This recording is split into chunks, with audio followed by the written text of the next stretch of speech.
I'm Andrea Immer Robinson, and I'm a master sommelier. Exploring wine and food is my passion, and it's my life's work. As a wine and food book author, TV host, trained chef, and educator, it's my privilege to share with you the fun, people, and places, and the delicious pairings that make our lives and our planet a better place. Welcome to Quench from my home in wine country. Well, good evening, everyone. Welcome to episode 2 of Quench. We're here to quench our thirst for knowledge and connection, and I'm really excited today to be able to talk to you about the 4 S's of Thanksgiving wine. Although I do want to say a quick thank you to Partners 2 Media right here in Yountville for the work on that cool intro sequence, and my friend Ann, whose idea it was, so that we could jump straight into the content and let you know why you're here. This is a show that's a labor of love. I'm kind of producing it all myself, very DIY, but we have an amazing lineup for you tonight. The 4 S's of Thanksgiving wine, we'll get all into that, and I'll explain exactly what I mean. We also have a fantastic guest joining us remotely, Ray Isle, the executive wine editor for Food and Wine magazine forever, but also the author of this amazing book. I love it, and I hope to be able to get through my lifetime and maybe get through every wine in this that I can afford, which is most of them. It's that in itself is a labor of love. We also have dear friends Coral and David Brown from Brown Estate in Napa Valley. They are Zin Kings, and we want to really celebrate that wonderful grape for the Thanksgiving time frame, and also just celebrate friendship. And we will try to get to a viewer question, but if I don't get to it on air, I promise that I will answer one of them at askquench@gmail.com, and I will give you the promised prize of a 2-pack of the Wineglasses, just for your taking the time to send us your thoughts. We had a great one last time, and in fact, the last episode was really quite something. We called it Next Gen Napa, and you can see there I had Lorenzo Trefethen. We were talking about the big 6 grapes, basically all the classic French grapes that have traveled far and wide. And if you know them, it's like knowing chicken or beef. Please and thank you. They'll get you through the wine world, and they are French classics that really sort of set the tone and then help us understand the rest of the world of wine from there. We had our newest master sommelier, Miles Trapp. We're taking the pledge to not use the word champagne generically for stuff with bubbles, but don't worry, we're all guilty of it. So we'll get to that next month's episode. And I wanted to see this throwback. Tonight's guest, Ray Isle. We've been on TV together before. This is my old show, Simply Wine, and we were talking about all the great values you can get in supermarkets when it comes to wine. And then we finally have, of course, Coral and David Brown. There you see the whole crew, plus me squeezed in there. But tonight we get Coral and David, partly because I have this little tiny studio. I call it green screen, but it's really the not clean screen, because you can't tell what's behind me, and it's our secret. My secret is safe with Coral and David, and even Ray cannot tell. But just super excited to start off tonight talking about well, first of all, just talking about this book. I do want everybody to know, though, that if you did miss that first episode, those are available on YouTube and Facebook. And tonight I am streaming on LinkedIn as well. Never tried it before, so I hope it's a good experience for everybody. And if you did join on LinkedIn, thank you for doing that. But let's jump in and talk to Ray. Good evening. How are you? It's so great to have I'm you good. And to know Nice to that see you. You too. And we're talking to you from New York, but I heard that you're on your way to the other coast, meaning here in wine country. Tell us what you got going on. I've got, well, let's see. First, I'm taking a quick trip to the San Diego Wine and Food Festival, and I'm doing a seminar and a dinner tied to my book there. And then I'll be in Healdsburg for 3 or 4 days. And I'm doing a dinner at Dry Creek Kitchen on Sunday, September 10th, Sunday supper. And I think there are still tickets available. It's going to be fun. I've got wines from Literai, wines from Hirsch, wines from Pax, wines from Cobb. It's going to be a pretty cool dinner. I'm psyched, at least. I'm going to have fun. So you'll seriously, this is the book, everyone. And I bought it as an audiobook first. And one of the cool things is that Ray actually narrates the first part of the book that explains to you the ethos of it and the inspiration of it. And it's just I felt so connected to it, and it was really alluring. But then all the wines and all of the insights and the way of talking about wine is very different from other books and really accessible, but also really deeply connected. And I just love that. So The World in a Wine Glass, it's a very, very special title. I wanted to ask you about it, though, because the thing about it that really caught my attention was it's one of the best write-ups I've ever seen of this scope of sustainability when it comes to wine, because so many people think of certified organic and maybe that's something that they can understand, but it's just the tip of a very big iceberg, and you really covered a lot. Yeah, I really wanted to cover. Well, what I really wanted to do is clarify for people because it's actually not very clear. What is sustainability? What is organics? What's biodynamics? What's regenerative farming? And how do they differ and how do they kind of match up? And why don't you see the names on the wine labels? Why does, what's the difference between organic grape growing and organic winemaking? And sustainability is a really interesting term because if done right, sustainability means you're working sustainably in terms of the environment. You're working sustainably in terms of your workers and their lives. You're working sustainably in terms of actually economics. I mean, Tican Pastelacqua, is a brilliant grape grower, said to me one point, it's like, you have to be economically sustainable or else none of the rest matters because you're out of business. I've heard the same thing from the what's his name, that wonderful Johan Reinecke in South Africa. Yeah, He's a devoted biodynamic, but the three legs of the stool, it's kind of, I would say the old way of saying it 30 years ago was people, planet, and profit. And the idea now is that you don't have to, they're not entirely a trade-off. You just have to be intentional about it. And I think you did such a great job of highlighting the different ways people can do that. Yeah, and you have to. I mean, sustainability is a word that's been abused a lot. It's very easy to say, like, I put an owl box in my vineyard, but I'm still spraying everything with Roundup every day. It's kind of like, I'm not quite sure that's 100% what the idea was, but I got you. But what I try to do in the book is just get it across in language that isn't technical and that people would understand what these terms mean and why they matter. And then who are the winemakers who are working this way? Whether it's California, a lot of California wines in the book, but also whether it's Italy or South Africa or Chile. It's because the book bounces all over the place. Very true, and I actually, tonight's Thanksgiving inspired selections are, two of them are from the book, and one is the Sokolblosser Pinot Noir, and they've worked on a green building LEED certification, and one of the early pioneering Pinot Noir producers in the Willamette Valley, but so many other, they're trying to touch as many parts of it as they can, and it's kind of like us at home, we're trying to use less water, make less trash, drive less, carpool more, like all the different ways that you can touch it and make a difference. Yeah, I mean, that huge part of that is like, how do you use energy? And it's the way you're using energy. Does it make sense? Or how do you use water? I mean, wineries, as you know, wineries use a tremendous amount of water. So if you can manage to kind of use gray water and recycling and lower your water footprint, in a sense, you're working in a really brilliantly sustainable way. And Sokolblosser's been very good about that too. Totally. It's so many things that people that play into this that people never think about, but they do matter. You don't have to like deep dive into everything. And it's one of the, I mean, you and I have talked about this with wine. It's like, you don't have to get super, super, super detailed about every single wine you drink, because you'll drive yourself crazy to some degree, but it does reward as much effort as you want to put into it. Yes, is the way to put it. 100%, and I think that's the beauty of this book, because basically you can just use it as a primer. I got the audiobook, and then I'm really so happy to have the print, because it's this tactile way of, I can mark it, I can put my bookmarks in and know and remind myself, okay, I want a Sancerre, or I want what we're having tonight, a Gewürztraminer from Alsace, and I'm going to find the one that or the ones that represent some of those principles. That's super exciting for us. You've got a couple comments here. You have a hello from Judia Black. Hello, Ray. What a team.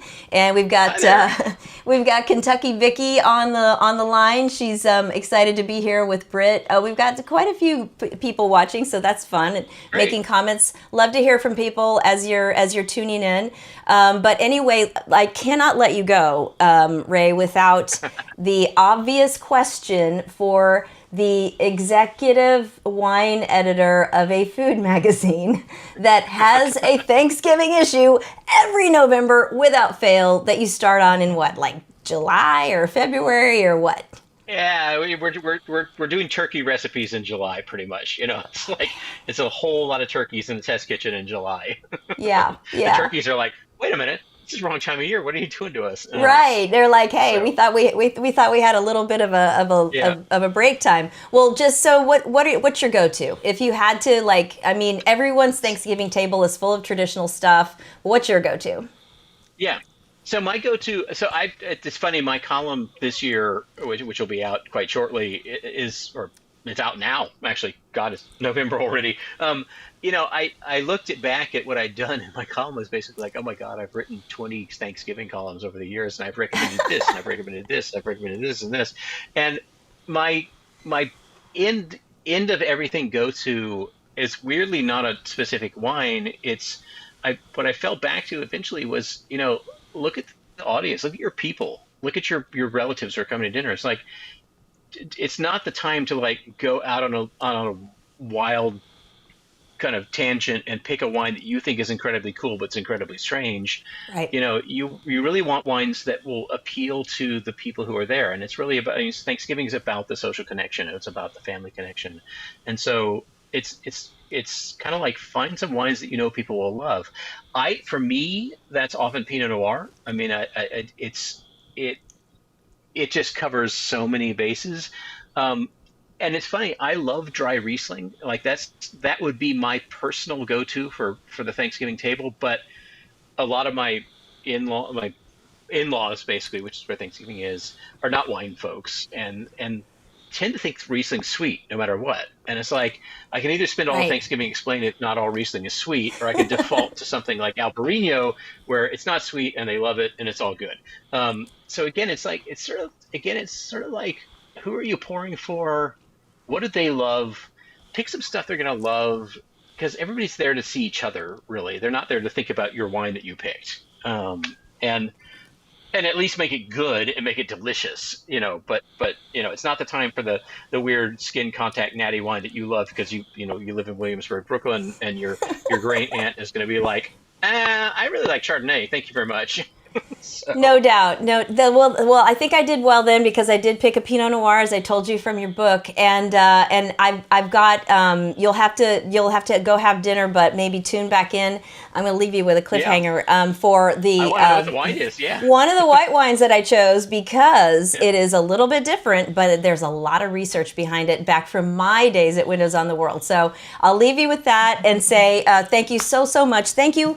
Really, just for the work, the book, and everybody, please check it out. It's so good. And then get the audiobook and listen to it on your long drives and when you're folding clothes and stuff that it's really not that fun to do, because you can be soaking in this information when you don't have two hands free to hold a book open, and then you can reference it when you're trying to figure out what was that wine I wanted to buy. So that's how I do it, and I'm just looking forward to all the opportunities to taste so many of these things, and have a wonderful dinner. Thank you so much for coming to Wine Country. We're honored to have you come in this way, and very, very happy Thanksgiving to you. I'm going to toast you with a mystery wine because I haven't told you what we're tasting, but cheers to your book and to a very long friendship that I am very, very grateful to have.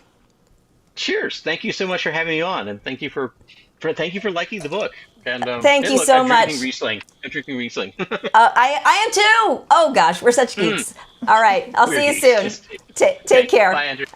Bye-bye. Oh, wow. It's so great to have that opportunity to connect with people that are so committed and so good at what they do. But we are going to now jump into our real detailed area of Thanksgiving wine pairing. And I just, in honor of the fact that the holiday season, and particularly Thanksgiving, is such a peanuts-driven thing, right? Charlie Brown Thanksgiving.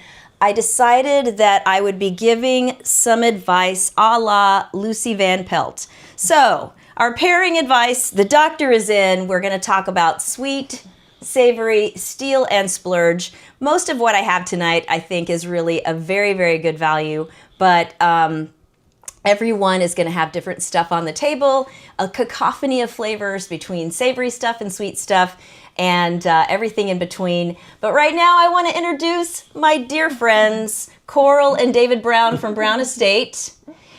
Hi, everybody. We're so excited to be here at your house. Yes, in the not clean screen. The green screen, which is not. But not green on here. Not green on here, which is cool. So tell us where we're at. This is obviously your estate. Just give us the origin story. How did this start? Well, I can't believe it. It's been 45 years since Mom and Dad stumbled upon a ghost ranch. Wait, so you were -7 then? No. Okay. We were all kids, but, they found this place. They had been searching for a ranch for probably about 10 years before, really just to commune with nature.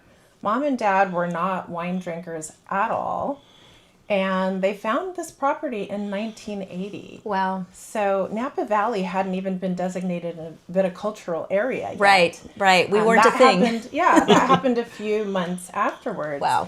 But the Paris tasting had taken place, so Mom and Dad were aware that this could be a cool place to grow some grapes. So there were no grapes, no farming had ever happened on the property. It was just abandoned. But that barn that you see in the picture right there was built in 1859 during Lincoln's days. Wow. And the house was built in 1885, so the family then homesteaded the property for a while until Prohibition, and then they abandoned it. Wow. So it has a long history, and Mom and Dad just loved the whole history of Napa Valley and the farming culture, and of course David got put to work. We all got put to work. Speaking of which, hopefully they didn't make you dig out the cave, but this is the early days. Yeah, that was a fun project. I was there for every minute of it because it was so exciting, and of course the excavation. That machine that you see there was just kind of for show. The whole excavation was done with explosives. So, Right. So interesting. So the early days, you're getting the property going, and at some point you made a commitment to Zen, and we're going to talk about Zen and what it tastes like and all of that stuff. But I just want to tell people how we met, because it's kind of a fun thing for me. I've been living in Napa Valley since 2004, but and we met very briefly as part of, I was having little babies, and I had a TV show called Pairings with Andrea, which is what we call in the TV trade a stand and stir cooking show. But we paired wine with everything, and I was pretty good at standing and stirring and pairing, so it went okay. But I was not that. I just didn't get out. There's still probably hundreds and hundreds of Napa wineries that I've never been to. And then I started working with Delta Airlines in 2007, and one of their great executives, Sean Cole, said, "Hey, I don't want to, tell you your job, but you should meet these people." And so then subsequently had to throw in a picture of Christopher Gaither, Master Sommelier, who has been working with our old diversity program, and his wife Rebecca Feynman and Chris are both master sommeliers. Yes, and we're excited to have Chris as a member of our team. When he reached out to us in January, we had met him in 2012 at Spruce, and we just thought, what a great guy, and we kept in touch with him, and it just so happened he reached out to us in January and was like wanting to join our team. So we're so grateful to have him on board as our director of education, wine education, and our brand ambassador, especially now that we have House of Brown, which is truly a bucking bronco in our China shop of Brown Estate, the wholesale business. So it's great to have him on board. Yeah, no, Chris is fantastic. I have to say that I was one of the examiners on his blind tasting panel, and the guy did not touch the ground during that whole tasting. I mean, He's amazing. I was just blown away. So that's all I can say, but it was fantastic. So it's great to have them as longtime friends of mine as well. And it was really, really fun and exciting to watch when Rebecca passed her exam with an infant in arms, because it really does take, like wines and wineries, it takes a big family effort, and it is not easy. We're going to jump into the wines though, because we've got both of our whites poured. So we've got a Dr. Lawson Blue Slate Riesling Cabernet from the Mosel. So I was not joking when I said that that I had Riesling as well. And we've got the Trimbach Gewürztraminer from Alsace in France. Then we're going to go over to reds with Pinot Noir from Sokol Blasser in the Willamette Valley, Yamhill Carlton AVA, of course the Brown Estate Napa Zin, and we're going to end up with a dessert wine that I'll talk more about. But right now, first of all, I wanted to see, does anybody want some water? I like to do a glass of water for every glass of wine. I think it's just always a really good idea, and keeps you hydrated, slows you down, and it's just a good thing. I do too. But we're going to start out, when we're talking about the Thanksgiving table, I think that's the thing that makes it maybe the most interesting, maybe the most challenging, because you've got, well, what do you guys have? Do you guys have sweet stuff like candied yams and stuff like that, or how does that roll? We do. We have a lot of, well, we kind of focus on Jamaican food. That's what we grew up with. Dad being from Jamaica, Mom from Panama. We always take Thanksgiving as our excuse to do all this heavy cooking, which takes everybody in the family to get it all done. Yeah. That's awesome. Right, David? David has to do the lion's share of a lot of it. All the meats and the curry. Yeah, I mean, a lot of these recipes, they just curry take goat, a lot of oh my time. gosh, whoa, Yeah. I would love that. It's super delicious. Okay, I have to figure out how to get a leftover bag or something like that from that. I can't claim anything. Bring you some. I can't claim anything that great, but I will talk about turkey. I have the foolproof turkey method, which I'll talk about near the end. But when we're talking, so you've got probably a little heat in there too with Jamaican food. A little heat.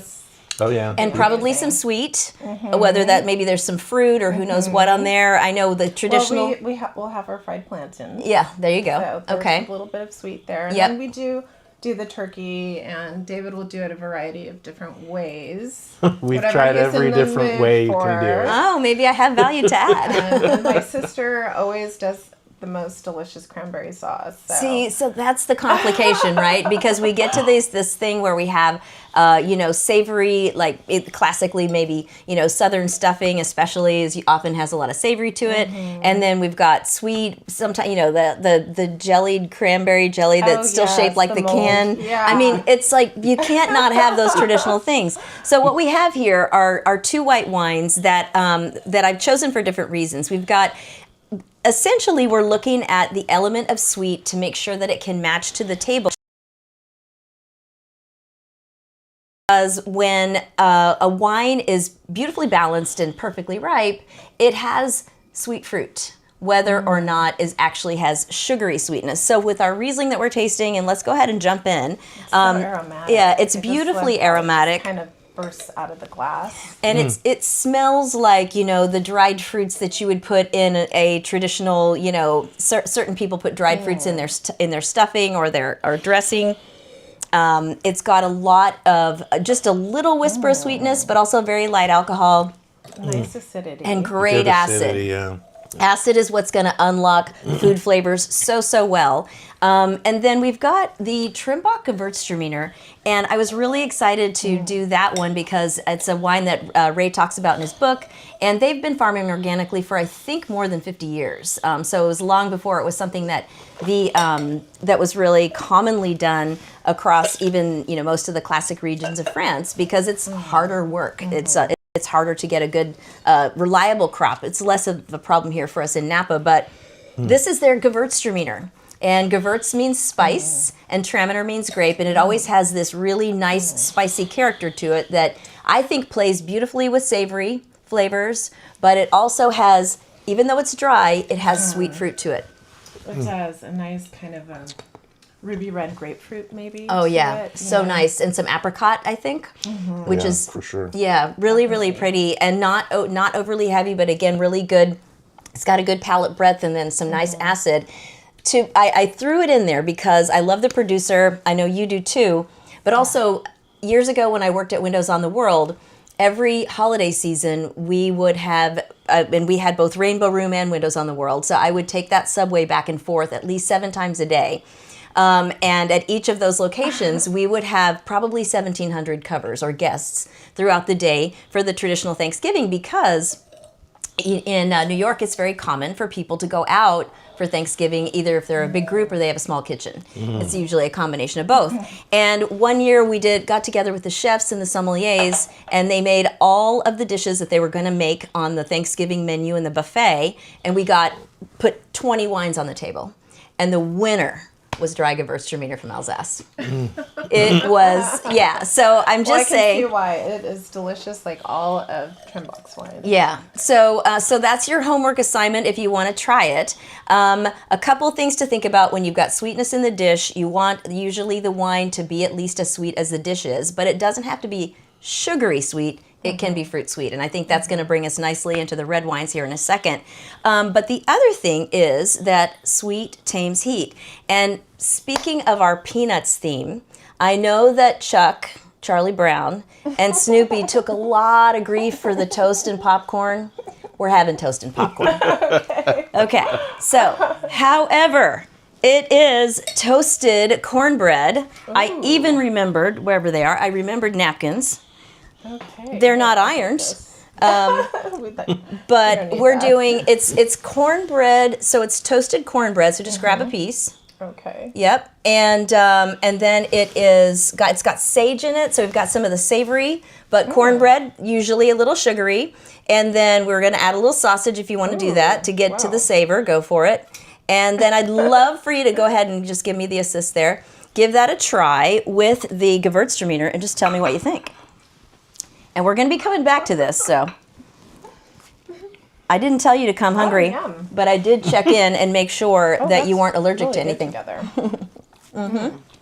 Very nice. Now, we're going to try this with both? I'm going to try it with the Gewürztraminer. That's where I'm going, but it would be fun with both of them.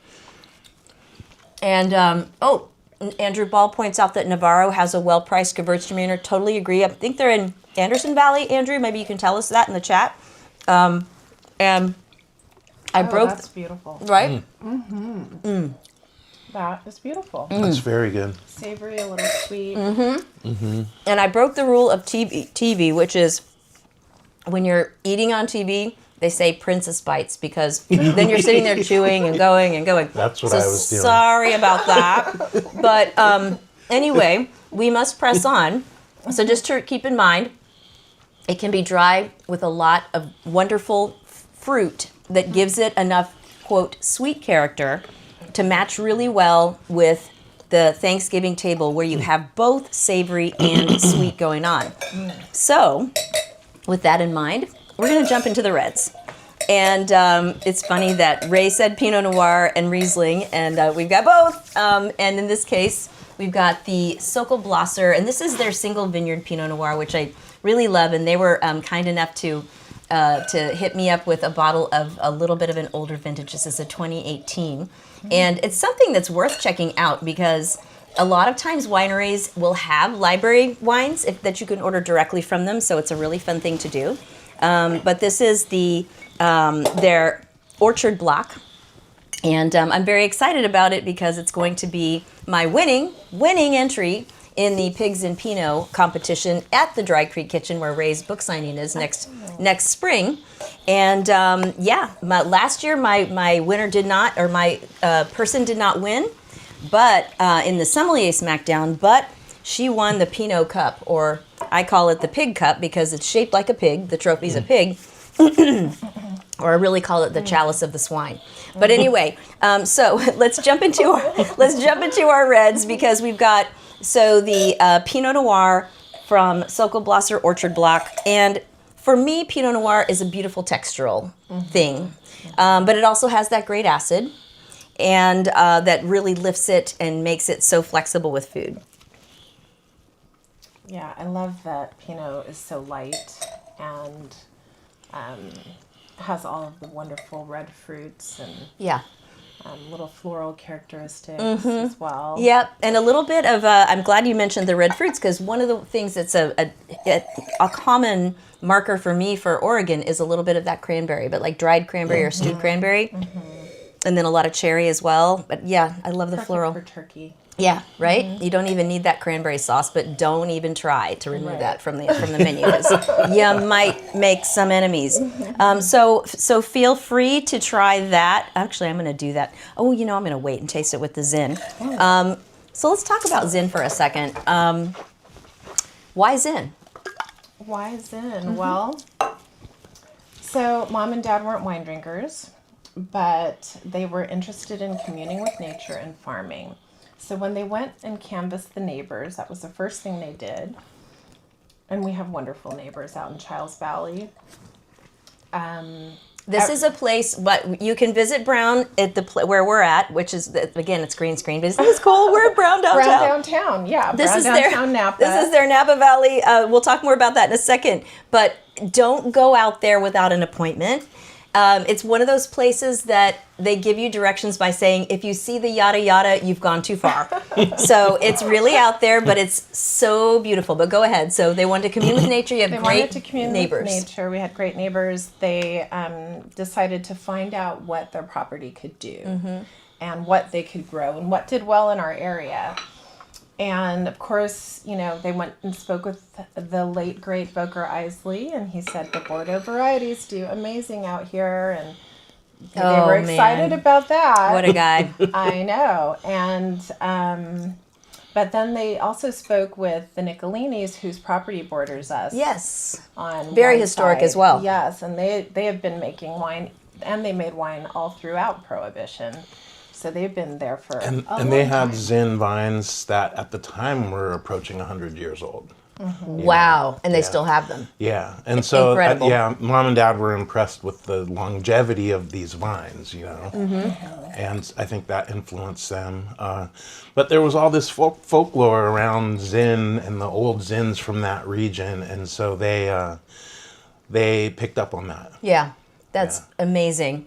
I love it. And so the reason I think that this is such a great option for Thanksgiving is it does have that very vivid, juicy, generous, plush fruit, but still great acid and spunk. And acid is kind of the magic fairy dust for food. It's why wine goes with food so much better than milk or pretty much anything else. And it's like, that's why your condiments in your refrigerator door all have acid in them, almost, right? Or at least a lot of salt, but it's usually the acid that really puts it over the edge. So It's also the acid that makes this wine elegantly balanced. yes, And that's just I think that's part of another big thing. I think Zinfandel there are some that are really big and raisiny, and they are much harder to pair because they don't have that same balance, and they're a little bit more of they kind of do a takedown of the of the dish, but they're fun, but they're not exactly what I'm looking for. So here, this has beautiful sweet fruit, but I wanted to play with the idea that it's a dry wine, but I wanted to play with the idea that sweet tames heat, and it does. I just tasted this. You can do it with or without the sausage, with or without the bread, but a little bit of chili crisp just to make it easy, because we do have lots of stuff going on here. But a little bit of baby bites. heat. When you put that with this, the acid cuts through it, but also the fruit, the juiciness of the fruit tones it down. So you get the spice, you get the savor of both the wine and the dish without either of them taking over. And so, it's really, really fun and delicious. Yeah. Oh, that's delicious. And that little bit of heat kind of accentuates the fruit. Yes, yeah, and also pulls out some of the spice. So, David, I want to ask you, how did you learn winemaking? I mean, was this Napa Valley, when your parents found the property, was a place of really collaboration and sharing? Because Nobody had the answers, but a lot of people were moving fast and figuring things out. And then we had people like Andrei Chelichev and Mike Gergich kind of really early getting it going. And some before that. How did you do that? What did you do? Well, Mom and Dad had been selling all the fruit to one big winery. And so when we took over, we started finding these little small producers. So we went from selling the fruit to, at one point, Hills took the entire ranch, Wow. And then we went to, And I've always loved their Zin. Yeah, I learned a lot from Mike Gergich. That's so nice. And Evo. Yeah. Oh gosh, he is the soil whisperer. Yes. The planet So may be true. saved by Yes, Evo alone. I think he's so passionate. He deserves our about- gratitude. Thank you. about Wait, hold on. regenerative and Yeah, organic to biodynamic. that right now. Just Yes. yeah. Oh my Cheers. goodness, right? Cheers. That is super so special. important. Yes, yes, Yeah. yes. Okay, so you learned a lot from them, and then did you jump in? Did you make the first vintage of your wine?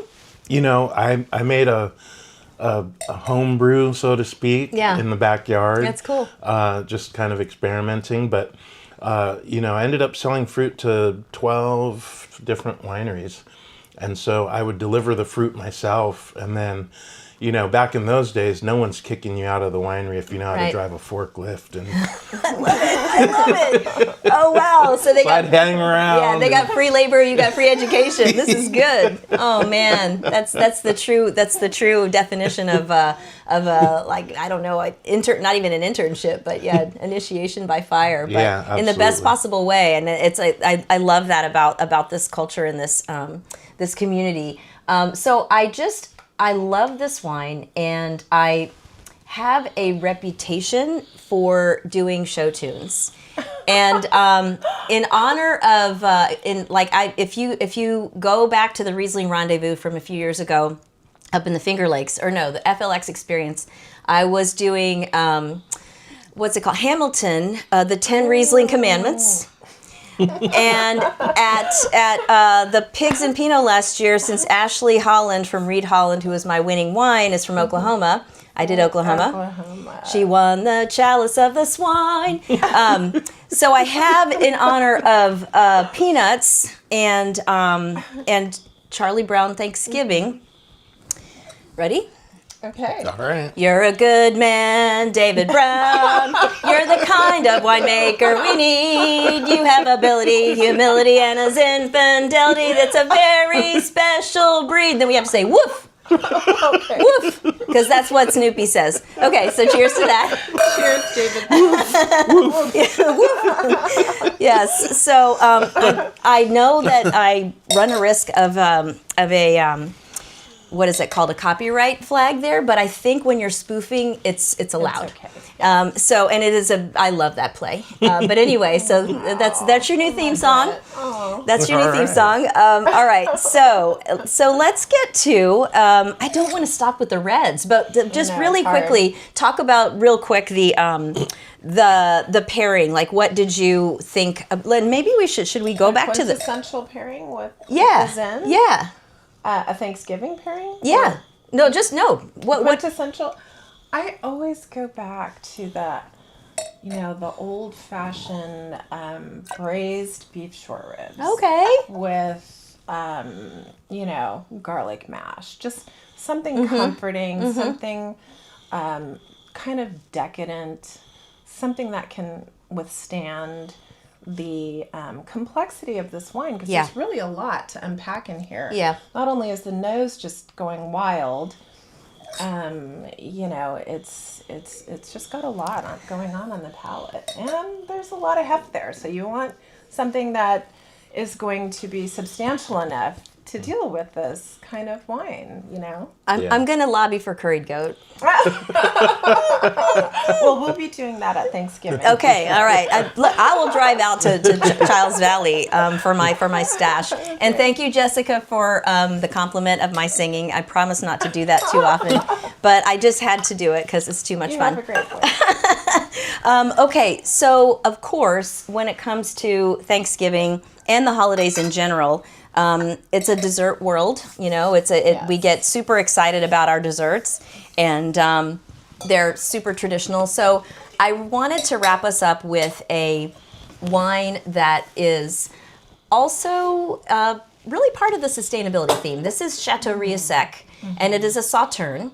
And let's go ahead and pour it. Looks like we're going to make a little bit of a rosé, but that's okay because, yeah, we're dealing with space issues here.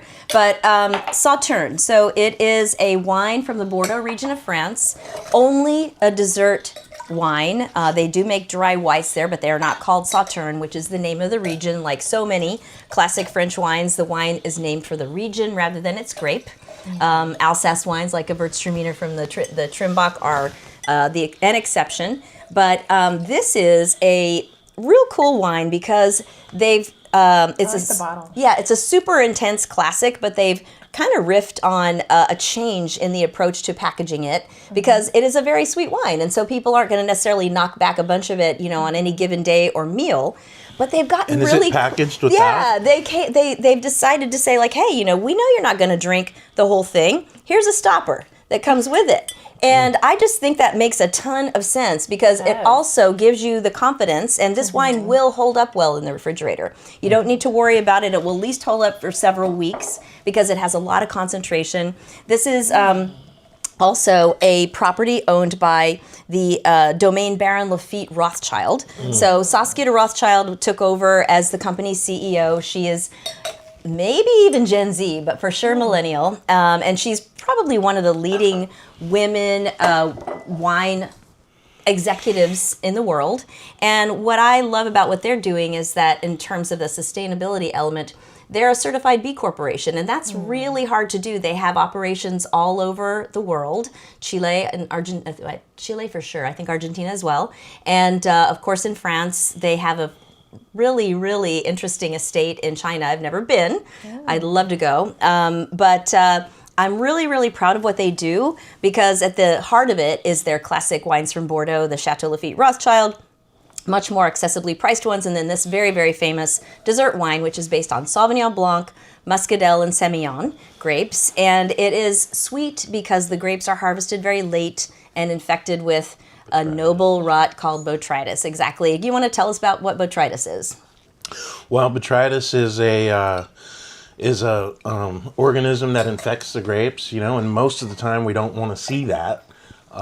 But this type of botrytis, it desiccates, it penetrates the skin of the grapes, and then it dries it out, so it concentrates the sugar. Right. Exactly. Oh, and when you right now smell it, I don't taste need it. dessert if I have this. Right. Yeah.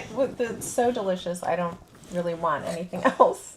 You get honey. To me, I get a marzipan. I get almost like So good. yeah. It's got a nice glycerin. Yeah, it's mouthfeel. textural. It's so beautiful and very. So I really think that if you're gonna make the pies, this is the way to go with this wine like this. But the people might just drink this and not eat the pie. My mentor Kevin Israeli used to always say this is just really as got dessert. So many love layers that. of flavor. I Yeah. love that. However, if you love pumpkin pie, this will blow your mind with pumpkin pie. I can just tell you that right now. And I had to show off my daughter's handiwork because she's become the princess of pies. What about David's favorite dessert? What's your favorite dessert? Cheesecake. Oh yeah. Who needs the fruit sauce on the cheesecake when you've got this, right? And it even has that little bit of oak that almost smells like a graham cracker crust with butter. It does, right? yeah. And I could just smell this all day. you could dab it behind your earlobes as a fragrance. It is so good. Amazing. Yeah. And I did promise popcorn, and in the spirit of the season, my daughter didn't make you a pie because we didn't have time or space. We got some pumpkin pie spice popcorn. So dig in there, and to me, I think that's going to be a delicious pairing with the wine. Oh yeah. Yep. And if you make pumpkin pie spice popcorn, it's a normal thing. Butter, pumpkin pie spice. Do not forget the salt. You have to have a little bit of salt to launch all the other flavors. Otherwise, it's flat. That's delicious. So I didn't make you pumpkin pie, but I made you pumpkin pie spice popcorn in honor That of works. Charlie Brown. Yeah, really, really delicious. And it's kind of the perfect food. It has actually on the cover of one of my books, Popcorn. I'm a big fan of popcorn and wine. So really, really worth the splurge. This is a wine that's worth the splurge. So just going back, the Riesling, $22. Now, I don't think that would be considered a steal by most people. But in the world of really elite classical wines, it's an absolute steal. So when it comes to Thanksgiving, where you might be wanting to just up your game a little bit, for sure. All of the other wines, with the exception of the Riesec, are also, to me, in their category, steals. In the range of $45 about for this Napa Valley's Inn? Yep, about 45. Mm-hmm. About 45. And you know, it's a special time to be able to do wines like that. And I wanted to ask you, though, about House of Brown, because in terms of steal, that is a price point that is really accessible. Mm-hmm. And you've got a red blend. What else is going on with that? So we have a Chardonnay, which I love. Red blend that you can find at Whole Foods, Total Wines, Cosmos World Market, soon in Southern California, Albertson Vons and Pavilions. Oh, wow. Congratulations. So that's exciting. These wines are all suggested retail price $20, but they're oftentimes on sale. And we have a new SKU out, our Cabernet Sauvignon. Yay. Which is 75% Cabernet Sauvignon, 25% Miro de Avila. So wow, we're excited about what a that great one. idea. What a great We're idea. really excited about that one coming out next year. Fantastic. So, we had the House of Brown Chardonnay on Delta quite a bit, and it's been a real customer favorite. And thank you so much for championing House of Brown. It's a wonderful product. I will say that Coral came to my kitchen and said, I'm working on this Chardonnay and I want to know what would make a wine taste good in flight. And we'll have to spend a whole nother episode talking about that. That was very good information because they really took your advice to heart and amped it up just a touch. Yeah, we amped up the punchiness of the acid, and that really helps in flight because you're dried out. You get a little more acidity. It makes your mouth water. Food tastes better. Everything's good, and that's kind of what we're looking for. So, real quick point on the turkey, just to tell people what you're seeing there, and I will put this on my website for tomorrow morning, so you'll be able to have it. I usually refer people to the newspaper articles where I originally got the idea, but I think most of us don't want to read the newspaper right now. So I will explain exactly how it goes, but the big thing is this. It's a spatchcocked bird, and what that means is that the back is cut out, and so you can completely flatten it out. And that means that the dark meat and the white meat get done at the same time. And it is a lot less time intensive because you don't have it closed up, and it's still pretty nice looking, especially once you put it on a platter with pretty stuff. You can see it there coming out of the oven with the neck and the things I'm going to make stock from. The other big thing, though, is it needs to be dry brined, and that's what you see below it. It's just a kosher salt dry brine, and you apply it liberally. Turn it every few days in the refrigerator in a plastic bag, and that really helps to sink flavor into the meat and also to help lock in the juices. So that's super simple. I always then end up sticking some sage leaves under the skin, but that's just a personal thing. This is I've done it now 6 years in a row. Perfect every time, 3 different ovens, so it's not a fluky thing. Yeah, it's so good. The only thing is if you need a really sharp knife or a hunter in your family or a very kind butcher. And the last thing I will say about that is that it would be a great idea if we could, if you can try to get a fresh bird and maybe an organic one or something from a butcher, because it's a great way to support artisanal farming. And I think all of that's really important right now, is for us to be able to keep the little guys in business that are doing it without the long-term cost. Cheap things have a long-term cost. And we know that. We're living that every day as we speak. To which I will say, we wanted to give a shout out to first responders as part of this week and month of gratitude. This is a sign from one of the fire seasons that we've had here in Napa Valley recently. And you've all seen the world famous sign. Probably many of you stopped on the Highway 29 and took your picture in front of it. We really, really feel you and know what you're going through from Florida to North Carolina. And we know that you know what we know, which is that first responders never ask who you are or what you think. They just come and take care of you. And so I just wanted to make sure that we had a chance to toast to these people. This is the across the street from my house in 2020, where the glass fire started when we left in the middle of the night. And then David, you can tell us what we're seeing here, but this is, I think you said it's a fire retardant plane. Yeah, that's a 747 super tanker, and it dropped that line of fire retardant, and that is what stopped the fire from coming onto our property that year. Yeah, and it's like